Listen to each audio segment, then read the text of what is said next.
Good morning, children. This is the fourth of our lessons on direct speech and dialogue. Today we're going to look specifically at dialogue. So when two or more characters are speaking, this is called dialogue. And we need to set it out carefully so that we can be sure we understand who is speaking. Here's an example. It's from Pig Heart Boy. Are you nuts? Are you completely round the twist? Marlon couldn't believe his ears. I didn't answer. I bit back the smile, tugging at the corners of my mouth. You're not going to do it, are you? What do you think? I replied. Marlon stared at me. I don't know, he said at last. I'm sorry I reacted like that. It's just that you took me by surprise.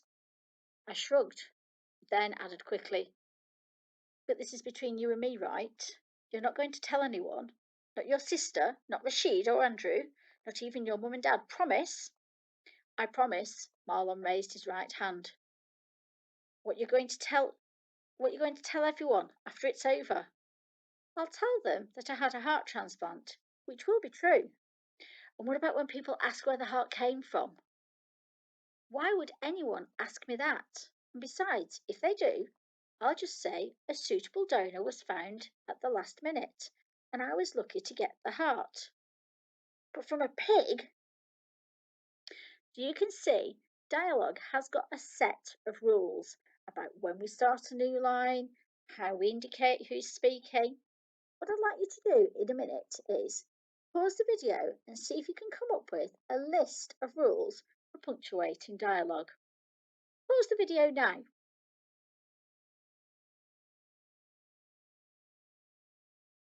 Here are some rules for dialogue that it's useful for us to stick with.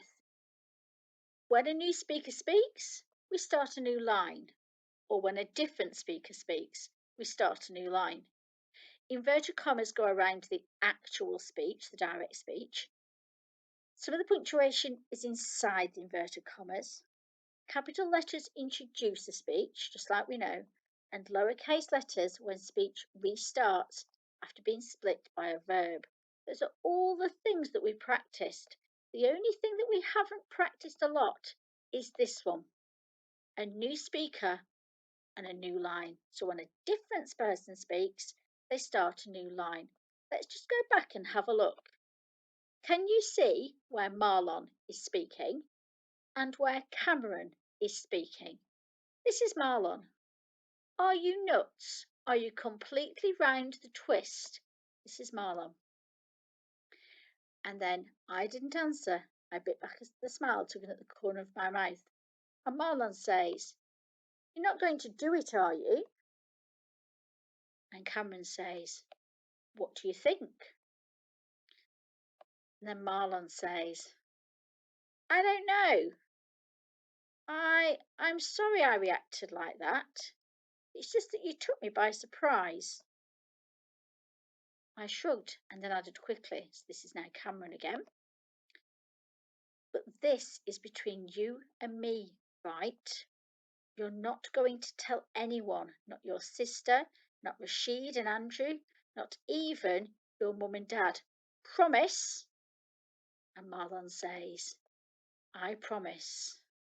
And then he goes on to say, what you going to tell everyone after it's over? And then Cameron says, I'll tell them I had a heart transplant, which will be true. Marlon then says, and what happens when people ask where the heart came from? And Cameron replies with, why would anyone ask me that? And besides, if they do, I'll just say, a suitable donor was found at the last minute, and I was lucky enough to get the heart. And the last thing that Marlon says is, but from a pig? So when we're punctuating dialogue, when each person speaks, we start a new line. Have a look at this. There are two boys having an argument. What could they be saying to each other? What might the girl be saying to them? Thinking about the rules for dialogue, try writing down what they might say. Pause the video and have a go. When you've had a go, email it to me.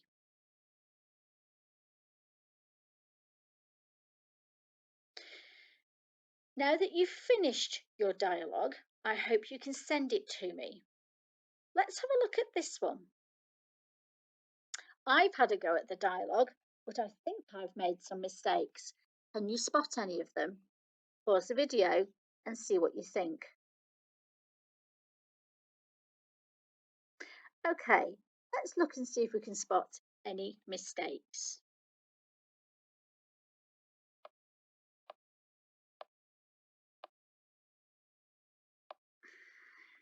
The first mistake I can see here is that this is a capital letter and it really shouldn't be. I told you to leave it alone, snapped Ian after seeing his Lego car in pieces on the ground. Yes, but I only wanted to have a closer look, complained Ricky. It was so cool. There's a mistake here. This is Ricky speaking. This should be a new line.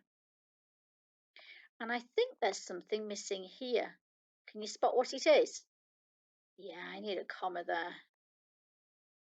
Jess squeezed between both boys, raising her voice above their squabbling.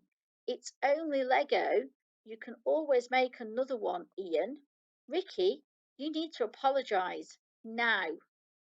I think I might have that right. Jess squeezed between both boys, raising her voice above their squabbling. It's only Lego. You can always make another one, Ian. Ricky, you need to apologise now. Both boys continued to fume. Here's the last thing I want you to try. Here's a picture of a pirate captain and his first mate, and they've dragged some treasure on shore. Write the dialogue between the two characters, thinking carefully about the rules. I've had a go. See what you think. Pause the video and read the dialogue.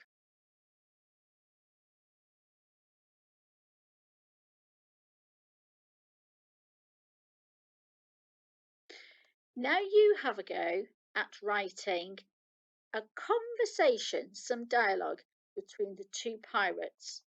When you've had a go, email it to me and I'll have a look. That's the end of our English writing and grammar for this week. Next week, we're going to look at commas for clarity.